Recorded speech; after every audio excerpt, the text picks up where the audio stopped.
as the wind blows, as free as the grass grows, born free to follow your heart.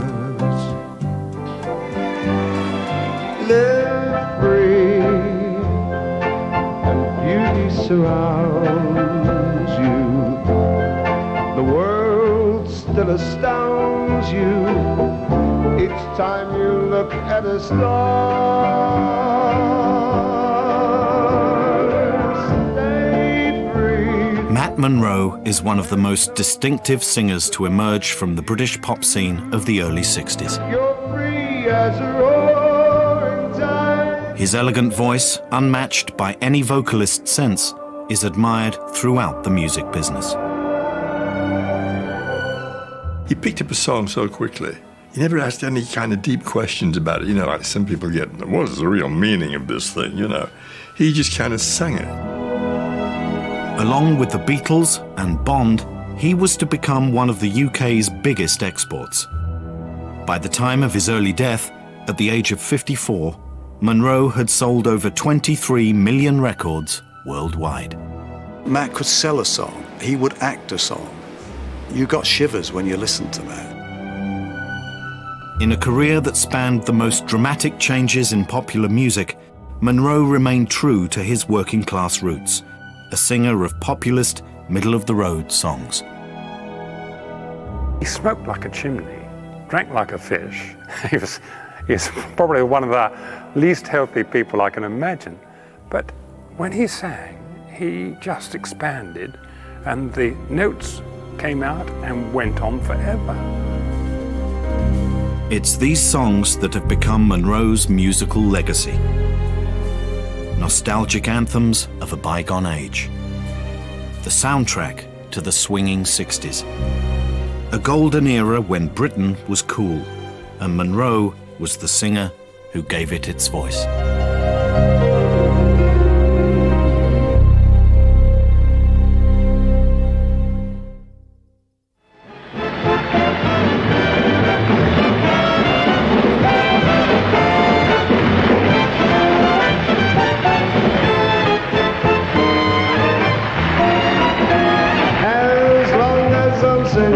There's a bell up in my brain that is ringing, making a crazy ding-dong. And if this band don't desert me, there's something about the purity of his voice which must be commented on. singing my song. It is like a camera lens on which there is no dust whatsoever.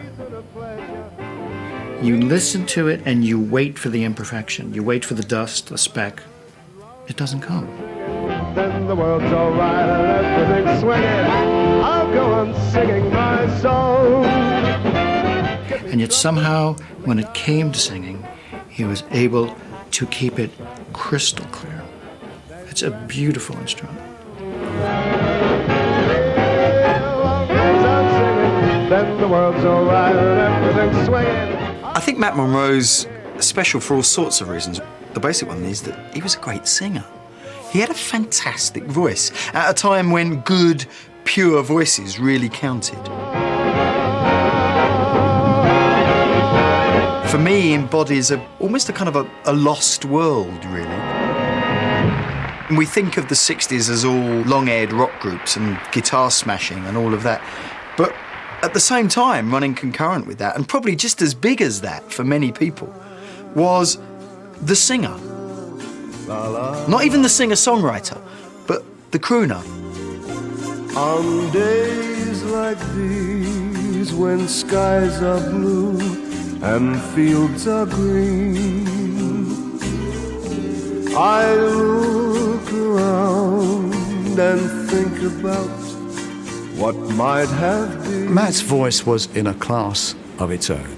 And then I hear sweet music float around my head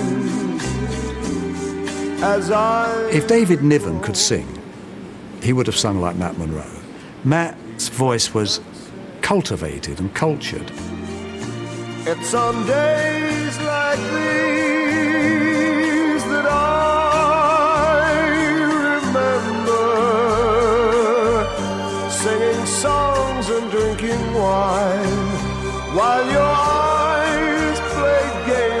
mine. His diction, it's so classy. So he'd sing an ordinary song, but with that approach and that accent and the whole approach to it, it really elevated it to some exalted arena. With his cool sophistication and trademark black tuxedo, Matt Monro was the James Bond of easy listening, the essence of urbane 60s glamour. Yet Monro was not born into this jet-set world, nor with a name that was to make him famous. Like so many icons of the 60s, he fought his way up from the streets of working-class post-war London. If you were working class and you were vaguely ambitious, you wanted to get out of the working class, as it were, you wanted to enjoy the fruits of post-war affluence, well, you could be a footballer, you could be a criminal, or you could go into entertainment. And what's really important about people like Matt Monro is they showed it was possible. You could, in a sense, transcend your class. Matt Monro does represent a certain style of social aspiration or kind of moving up in the world. But it's a style of aspiration whereby you keep your roots. So although you aspire to the good clothes and the house in Surrey and, you know, probably the bar of your own with all the optics in it and lots of suits in a wardrobe made by a great tailor, it's still a kind of a working class aspiration. He kept something of the working class guy about him. Look at him, and you don't have to close your eyes too tightly to see the Crays, who come from just up the road from him. I mean, they come from about 3/4 of a mile to the east of where he grew up. And he would have moved in the same sort of milieu as them. A world where men looked like men, they were well groomed, they were sharp, the hair was always neatly cut and always properly slicked back. They were smart.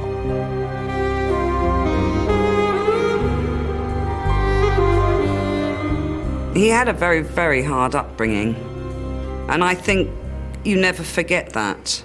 And he was always very careful over money, not tight, but he never forgot where he came from.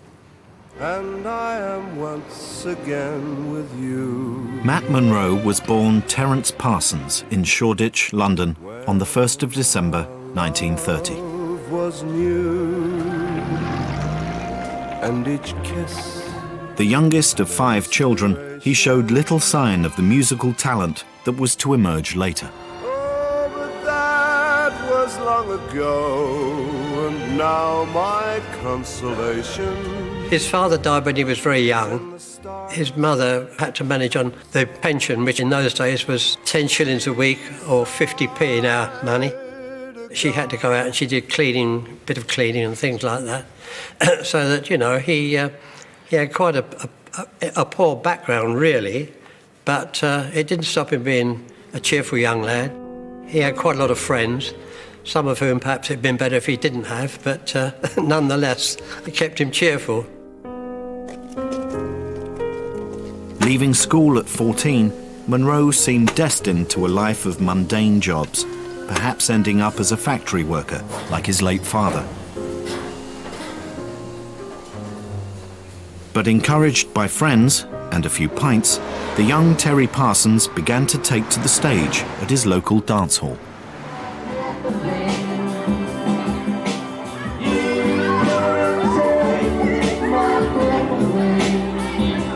The first time Alice and I both heard him sing, came down to Boston to have a drink, which was shortly before he was going into the army. I think it was the night before he was going into the army. And to our surprise, when we got in the pub, people started saying, "Sing to us, Terry. Terry, sing us a song." As soon as he got up to go singing, Alice immediately rushed into the ladies' toilet because she felt so embarrassed, you know, because obviously she got no idea what it was like. Dream dust gets in your eye. While they were in there, they heard this lovely voice coming through and they thought, surely that can't be Terry. And they came out and of course it was, you know, and that was the first time, really, we'd appreciated he got this great talent. Dream dust can make you cry.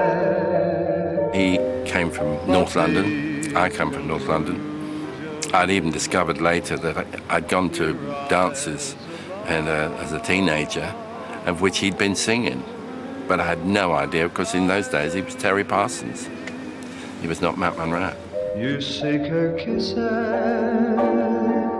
All I remember is that people stopped dancing and listened. For which you die.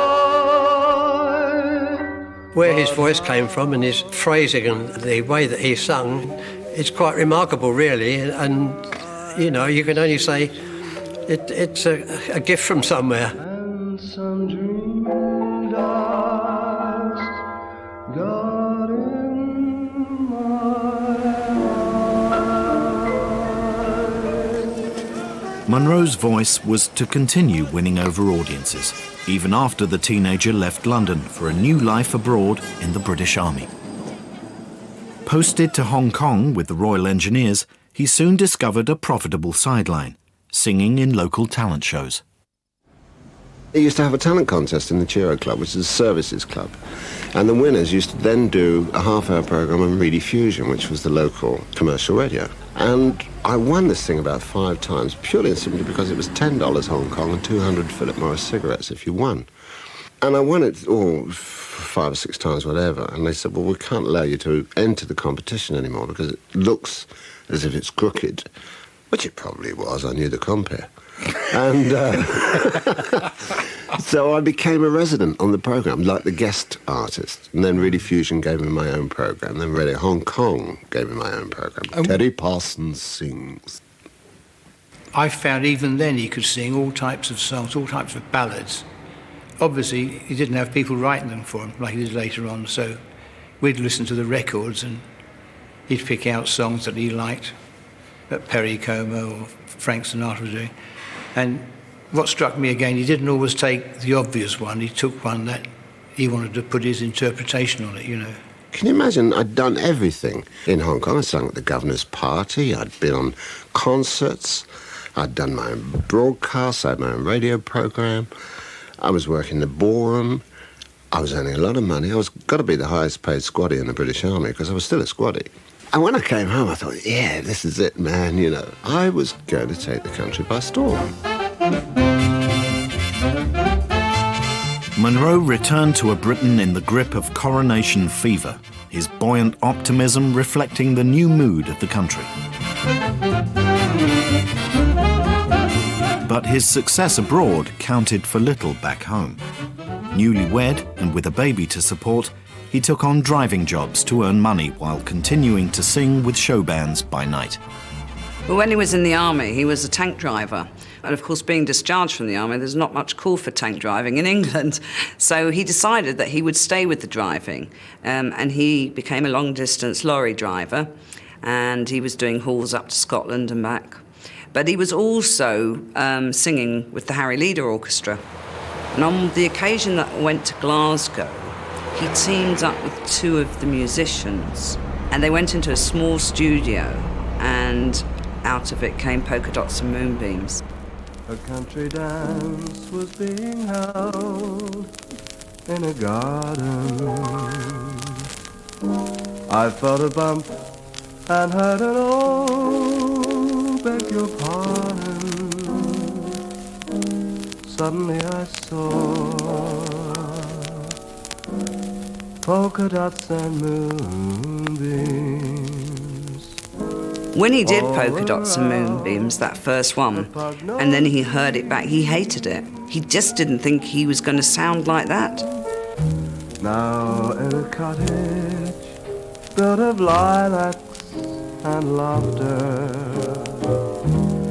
I know the meaning of the words ever after.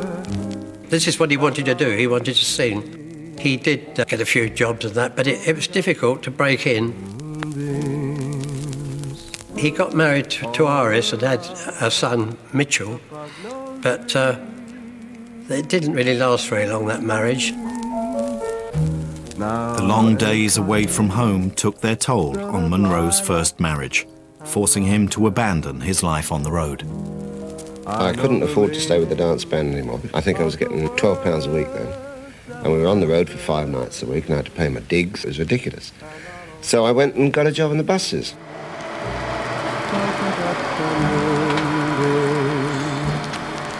But I kept the pug-nosed dream.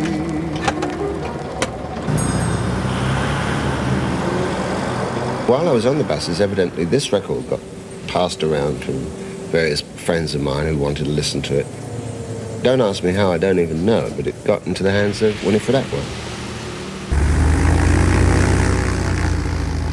Pianist Winifred Atwell was one of the biggest musical acts of the 1950s and Decca Records' most successful artist.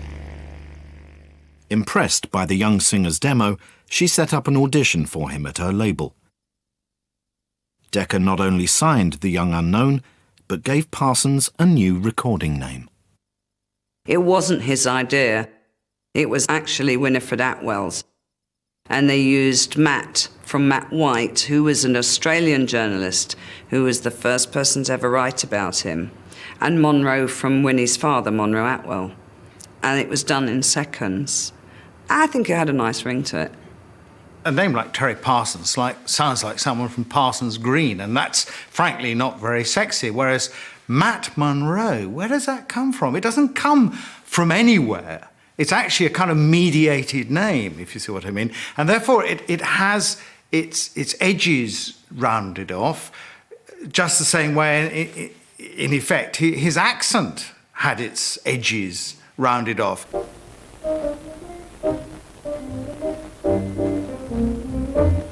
Valentina, my Valentina,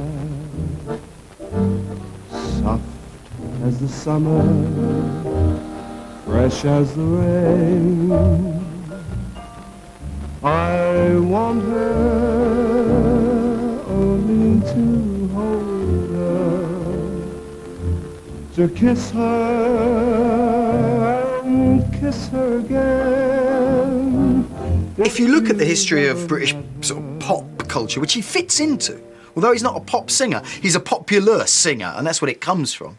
That part of that was always the transformation. You lost your real name and you became something else, and you lost your busman's outfit and you put on a tux or a really well-made Savile Row suit. And that was the process that you went through. Your shoes got shinier as you went along the kind of, the moving walkway of stardom.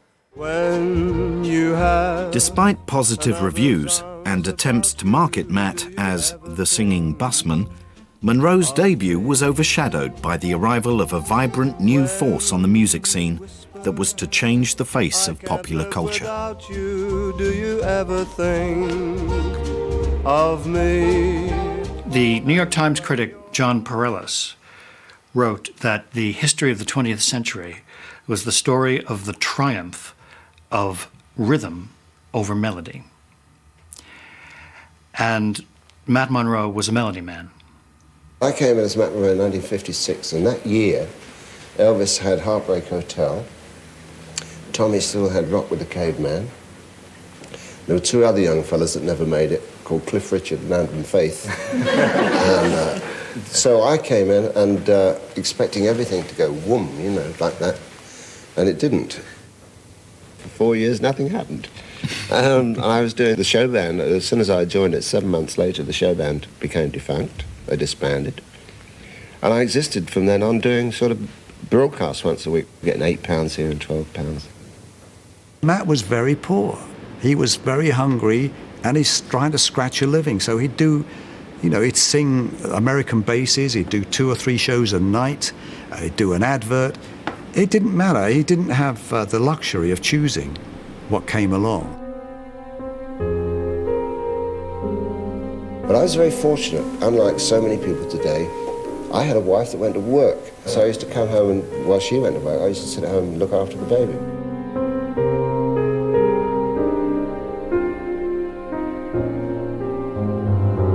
We just got married, and we'd just had a baby. We had no money, apart from what I was bringing in, which, was quite good, but... and the phone went, and he was asked if he'd like to come and do Pink Cabaret, the soap. What he didn't realise, what I didn't realise, is that not only did they pay us on the day, but it kept us in bread and butter for a long time. And from then on, he did so many jingles or adverts, whatever you like to call them. He did Woolworths, he did toothpaste, shampoo, cigarettes, milk. I mean, you name it, he did it.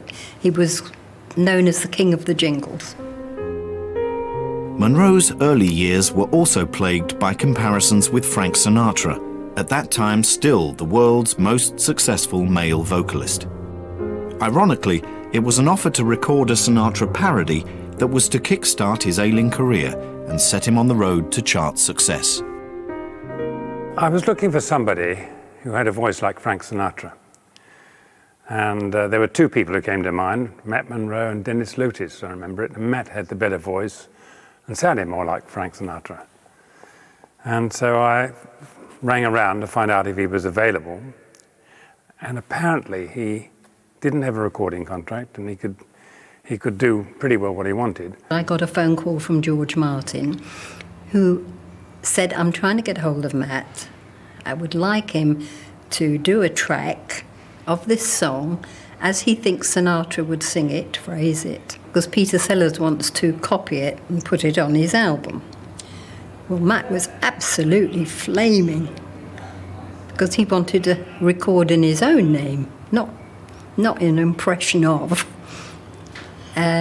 Anyway, I conned him into it, to be honest, and I said, well, you don't know what can come of this. It's EMI, it's a big company. I just needed him for one single job of singing one song, Disappear. No particular credit. In fact, I said, we won't use your real name. This is supposed to be Peter Sellers. It was a Peter Sellers album. And the song was You Keep Me Swinging, and the album was Song for Swinging Sellers, which was a send-up of the Sinatra Songs for Swinging Lovers. Don't keep me swinging all the time. To love you can't be a crime. Don't keep me swinging all the time.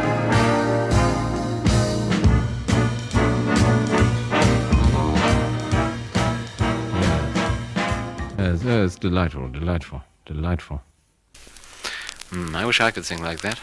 When Peter Sellers heard the track, he said, I can't do that. Let's keep Matt on the album. And of course the press were very interested. Who is this? We know it's not Peter, and it probably isn't Sinatra. On the record, I was known as Fred Flange, a capital singer. People were saying, who is Fred Flange? Who is Fred Flange? And my recording manager at the time, still is, George Martin, who records the Beatles. He came to me and said, well, I've got a nice little song we could do a sort of Nat King Cole on. I said, no more impressions, please. So I said, no, do it your own way, but it's that sort of treatment. And we went into the studio and we recorded this pretty little song, which I didn't have much hope for at all. And it was a song called Portrait of My Love. This is one of those songs that, for me, quite seriously, no show would ever be complete without, because it was the first hit record I ever had. It wasn't a demonstration disc, as it was described earlier this evening on television. It was a bona fide record which we made and issued to the public. It was called A Portrait of My Love. There could never be a portrait of my love, for nobody could paint a dream. I'd been so impressed with Matt on that session that I thought about him quite a bit afterwards. But eventually I did get around to saying, would you like to record for me, on Parlophone? And of course he jumped at the chance. He was not only an extremely amiable person, but he was also very, very good at what he did. For we professionals, it was great to go into a recording studio and work with someone who was totally knew exactly what they were doing. They put the music up, bang, and the thing was done, and it was all, instead of take 25 and we're going to do it again, you know, Matt was always perfect, absolutely right. There could never be a portrait of my love. The way people phrase is the ultimate thing. You can get people with a great voice that can't phrase to save their life, and it's wasted, you know. But with Matt, it was right on the ball.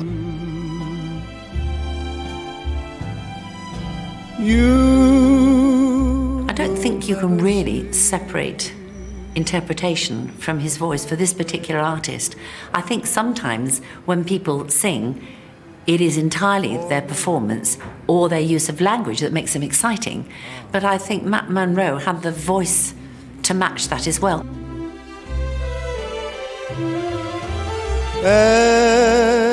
Anyone who sees her soon forgets the Mona Lisa. In a way, he's a middle-of-the-road man's Pavarotti.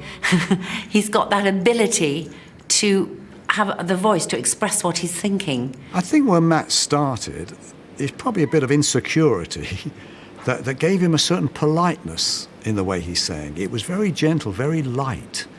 But as the hits started coming, he became that finger-snapping, Bobby Darin, confident type person.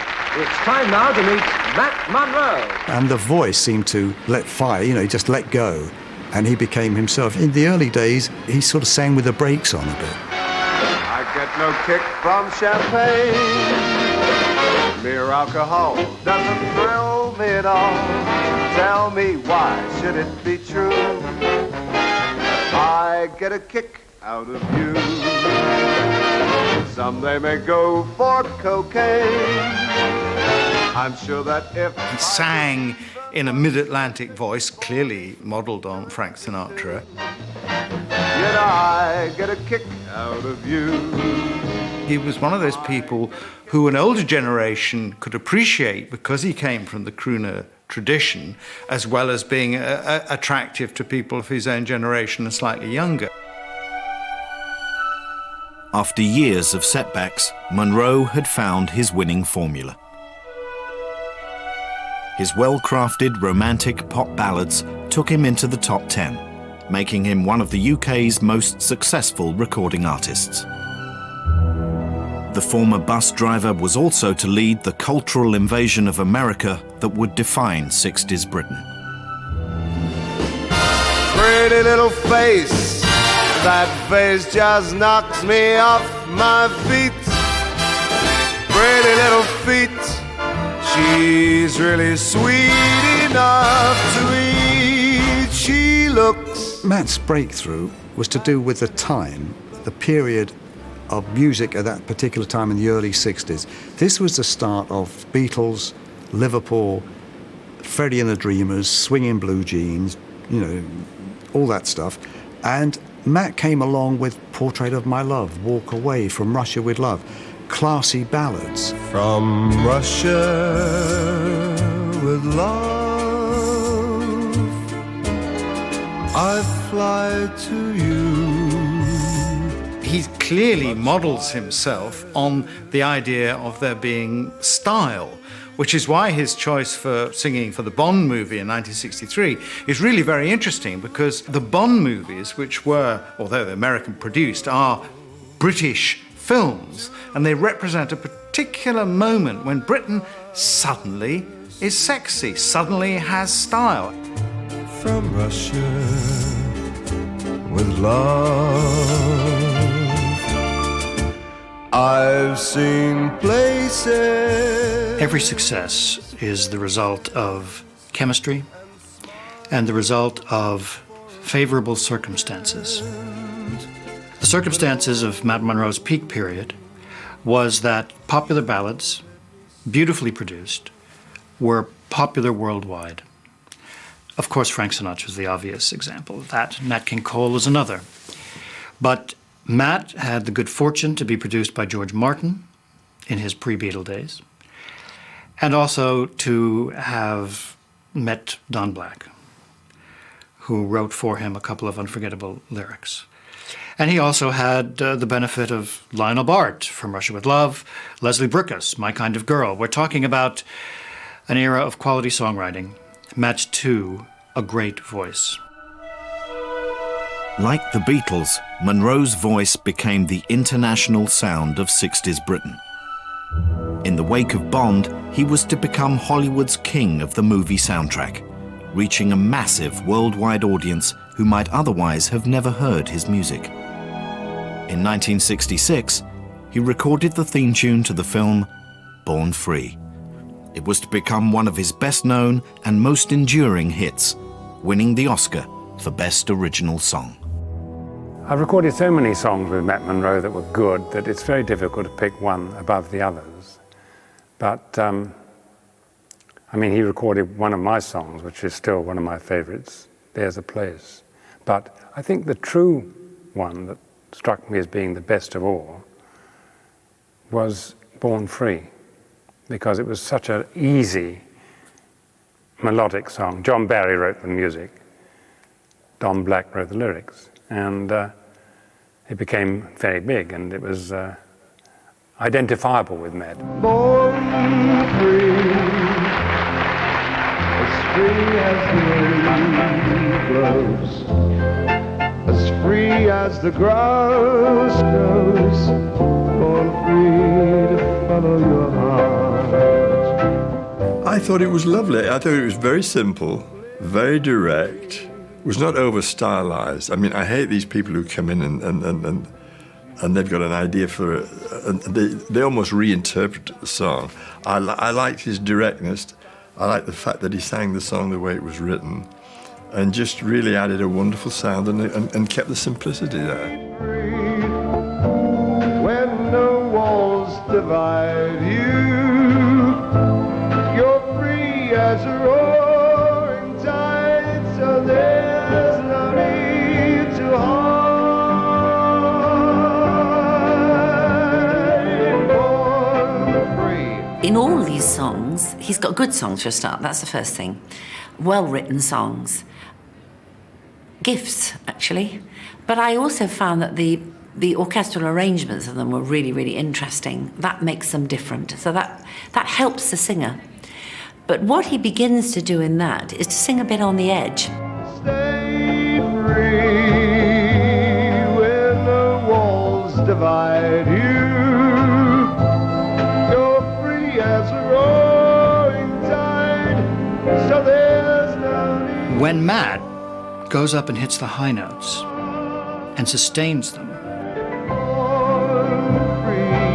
there is a tremolo that comes into it, which he doesn't have in the lower register. And this is a fascinating quiver. It never goes out of key, but it introduces both vulnerability and suspense into the song. And he comes to use it often and effectively, because he only uses it a couple times in each song, but it becomes a trademark of his. I beg you to stay, so don't say a word, just run away.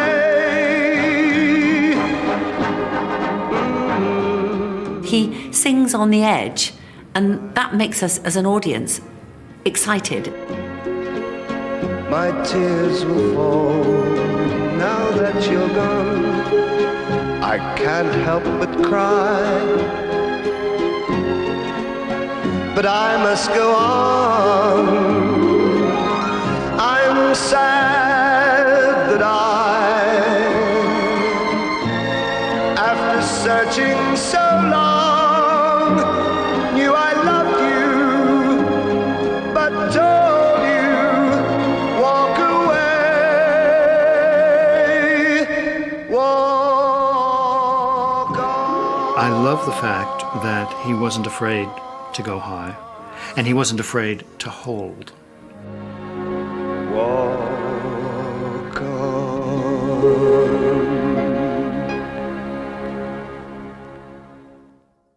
people like Sinatra, Bing Crosby, Perry Como, all those people talked about Matt being the best singer that ever came out of this country. So they kind of endorsed him.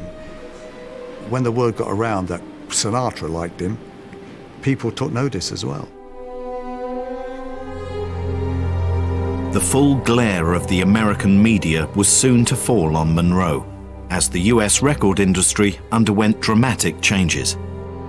With the death of Nat King Cole and Sinatra's defection to set up his own company, Reprise, the giant American label Capitol Records lost their two best-selling male artists.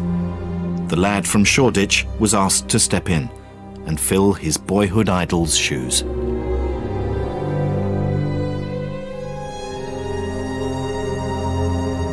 Nat died, and there was nobody on the Capitol label at that time that was doing that sort of material. I don't say could, but was doing Nat's sort of middle-of-the-road type material, as we call it. And I was asked to go to America to sort of take over, as it were, doing this sort of material. And I went, and unlike British companies, American companies are very fond of paying what they call advances. And they paid me a very substantial advance, which was hugely publicized in the paper press over here. Matt Monro signs $1 million contract. And I did. I signed $1 million contract. This is the life. With recording of his new album Move to Los Angeles, Monro was soon living the Hollywood high life. This is the life. Baby, you're there. This is the life. You've waited long enough. Girl, you've arrived. Breathe in that air. When we first went to Los Angeles to record, we loved it. It made a great impression on us. And Matt had started to get bookings all over the States, so we decided slowly but surely we'll give it a try. We rather fancied that. So we took the children and a nanny and moved to Los Angeles. Loved it. This is the life for me. And living in America, what he did there was play golf, sat by the pool, rehearsed with Kenny. We used to drive the 26 miles into LA to work and do the records. Usually the records were done late at night. Most singers' voices are warmed up and ready by then, you know. For me, this is the life. This is the life. He loved recording, absolutely loved that. But I think if I had to say which was the bigger of the two for Matt, playing to a live audience, he loved the applause and he loved the laughter because he was really very funny in between singing. We have a few songs, some old ones, some new ones, some borrowed ones, some blue ones. We sincerely hope that one of your particular favourites is amongst them. If you think it's not going to be and you'd like to let us know what your favourite song is, please forget it because we don't do requests. But apart from that, I don't think the people in the front can hear. All the people at the back are laughing and all the people in the front are not. Matt was a great performer with an audience. When he worked the floor, he really did work it. He would sing up in front of the band, first of all, and then he'd take the mic off the stand and he'd tell a few stories. And people loved him for that. He was not just a singer, he was an entertainer, someone who gave something of his life to them. And he would find a pretty girl in the audience, as they do, and sing to her. He just became part of the audience. They loved him for it. If I could be that magic kiss, you will sit at the front.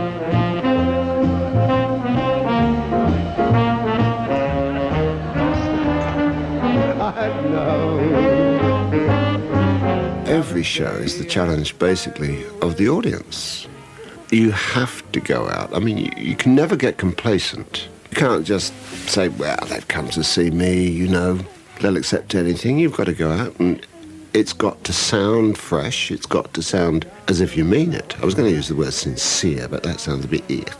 You've got to sound as if you mean it, you know. You can't kid the audience. That magic kiss, your lips invite. We used to work quite a lot in Vegas, in America, and Tahoe and places like that. And we used to watch the greatest comics. Henny Youngman, Alan King, Don Rickles, you know, a mass of people. We used to sit there and watch them go. And you'd learn from them and say, well, if I can put a little bit of that between my songs, you know, one, it saves the voice a bit, and two, it establishes a... Because there's nothing worse than doing a musical performance where the footlights remain as a barrier. You must get across there. He loved every single minute of it. I mean, I remember the first time we went to Vegas and we opened the hotel suite. I think it was a Cary Grant suite, and we both jumped on the bed, could not believe, you know. And he said, can you believe it, Don? My sister's is a lollipop lady in Weston-super-Mare, you know.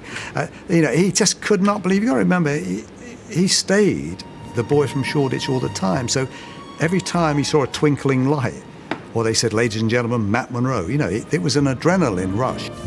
Take my hand, I'm a stranger in paradise, all lost in a one. Absolutely loved the life. Unfortunately, and I still regret it in a way, Matt got very homesick. And he missed certain things, you know, friends. But I think later on, he wished he hadn't done it. He wished he hadn't moved back to England. Once again, the prodigal crooner returned to a changing Britain. The swinging 60s in its last halcyon days. A stranger knows. And to the surprise of many, it was not some revolutionary rock band, but Monro, the middle-aged, middle-of-the-road ballad singer, who recorded the song that became an anthem of the changing times.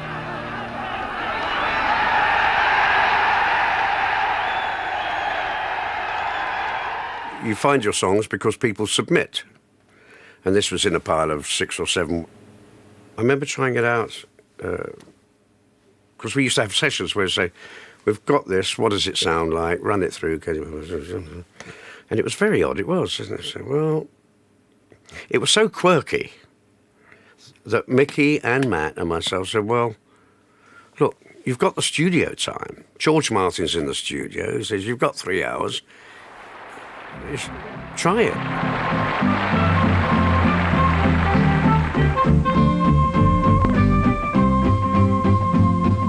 Shirley would go down to breakfast, shut the fridge and join the throng.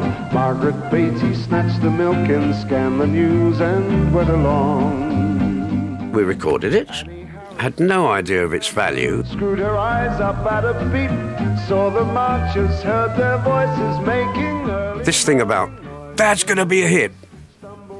You know, it's like, it may work, is more like it. So come with us, run with us. We're gonna change the world. If you listen to the lyrics of We're Going to Change the World, as opposed to just listen to the voice, they really are extraordinary, because they are all about the revolution of the late 60s. Shirley Wood was dragged still sitting by a policeman from the road.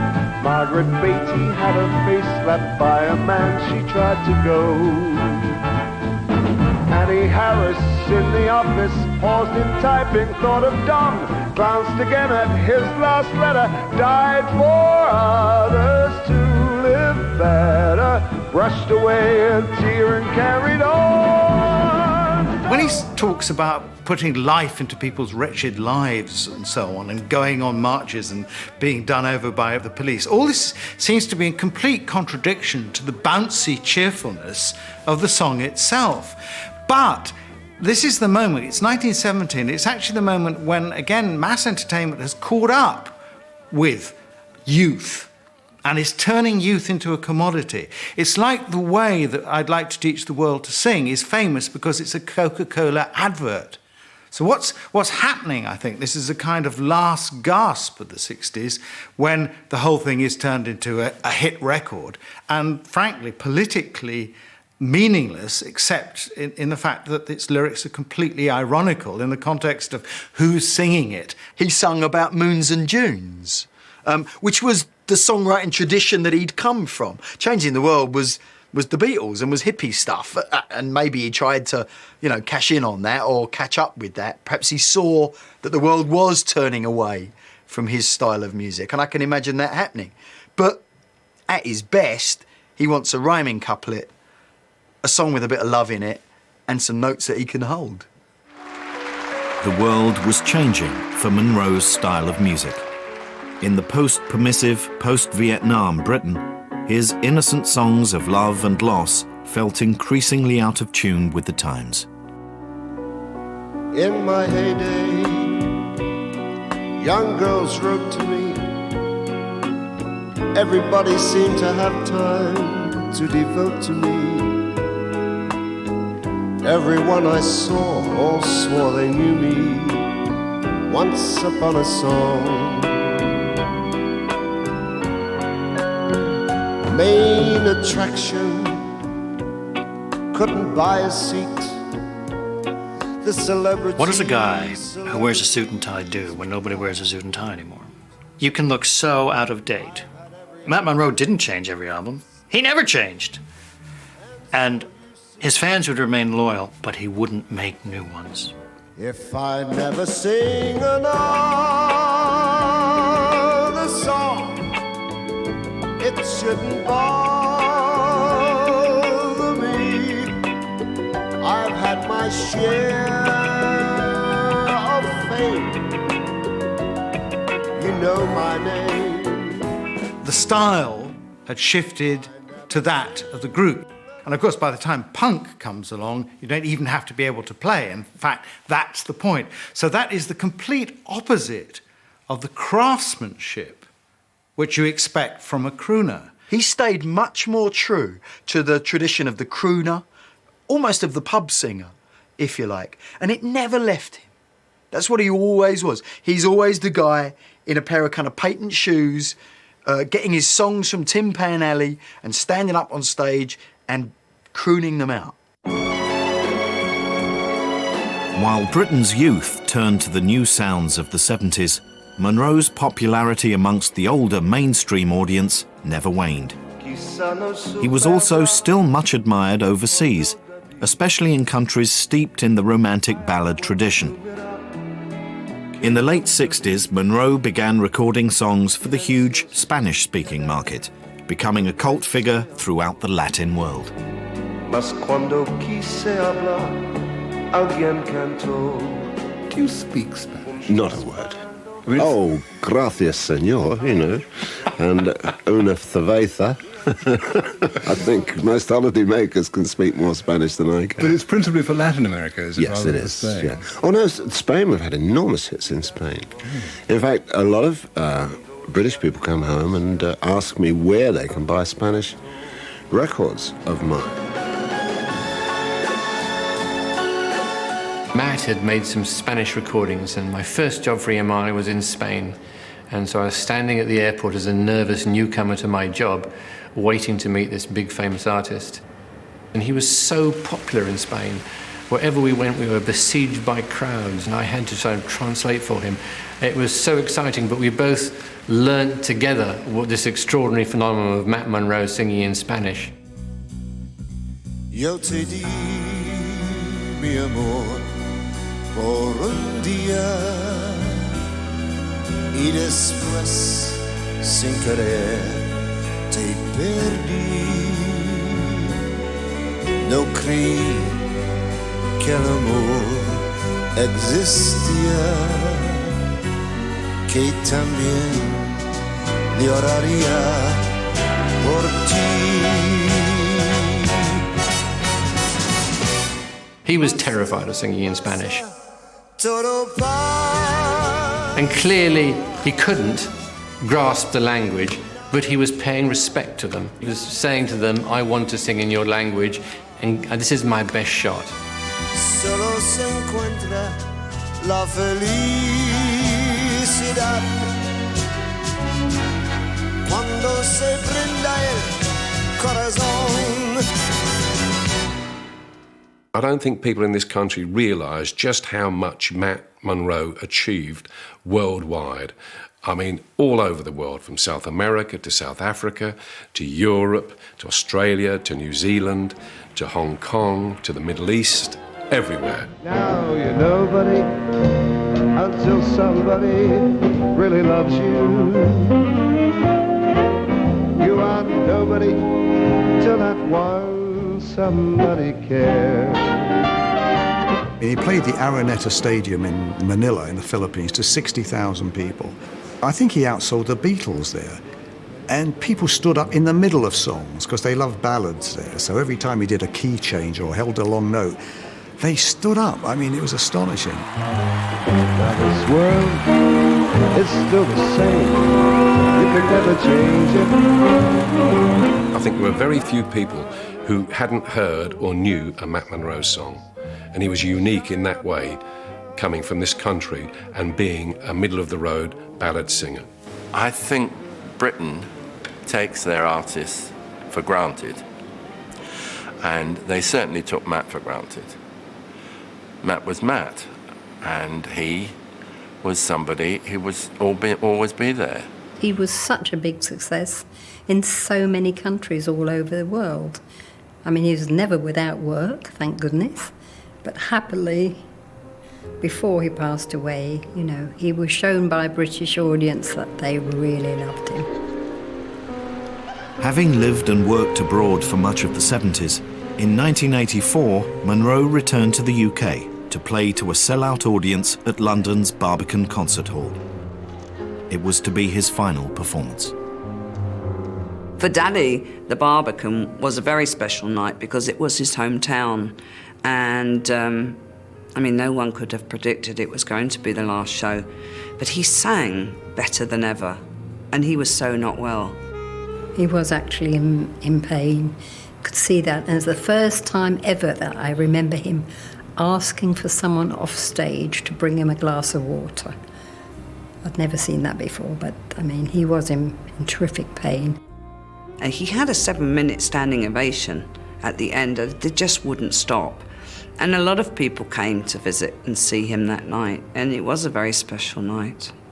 I think, for me, it will always stay in my mind because it was almost as if England had finally realised that he was a big star. He sang so well that even I thought he's not got it or he'll get over it. Monro had cancer of the liver, and in January of the following year underwent an organ transplant. But the cancer had spread, and the operation was abandoned.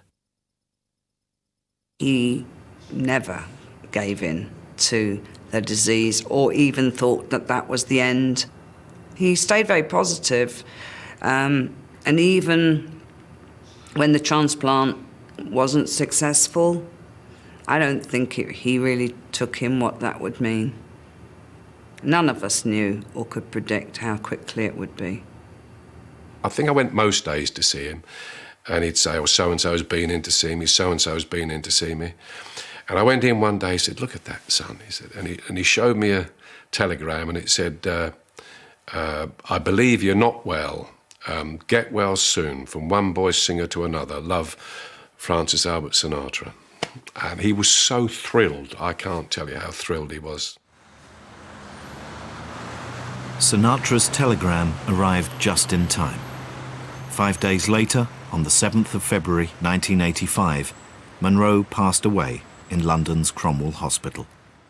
He was 54.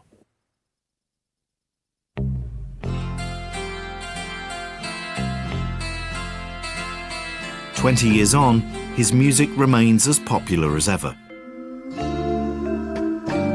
And with renewed interest in the crooners of the 60s, Matt Monro has been discovered by a new generation.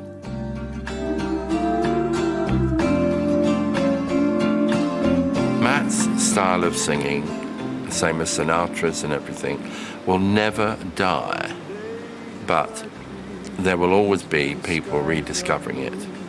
And I can assure you, I've given the latest CD to people who said, why did that man stopped recording. And that's a very good reason. The good Lord took him from us. Fashions go in and out of style, and right now, Matt Monro is coming back. People have discovered him again. He ranks like the Beatles, who people still talk about, because he was unique and had a memorable quality. We left unsaid. When me and my mum go down to the local shops, say HMV, I put all my granddad's CDs at the front, so everybody can see them and buy them.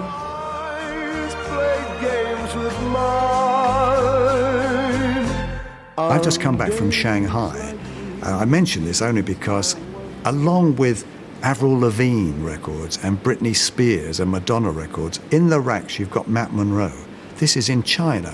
Of course, you very much so in New York and Los Angeles and Australia, but, you know, it's far flung. You know, his fame has really gone. And, of course, when I managed him, and we were always trying to get his records into America and into these places, that there's a certain irony.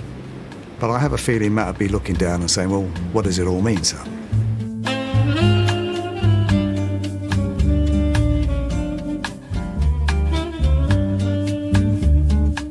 There is a kind of, inevitably, a kind of generational nostalgia. His voice sums up that period of, I don't know, short hair, Italian silk suits, Lambrettas, even the buses that he drove, we now feel nostalgic for. As people grow up beyond their early teenage years and have an appreciation of the music of the 20th century, they pick up from people who were good. They should pick up on a few Matt Monro songs. Even if it's only half a dozen, those half a dozen are great and deserve to survive, and he will survive. I don't think he would have ever been anything else but a singer. The early rejections didn't faze him. He knew what he was going to do. He really knew. And I can't envision him doing anything else. It would be impossible too. He was always going to be a singer. Softly, long before you miss me, long before your arms can beg me stay for one more hour, oh, one more day. After all the years, I can't bear the tears to fall so softly as I leave you there, as I leave you there, as I leave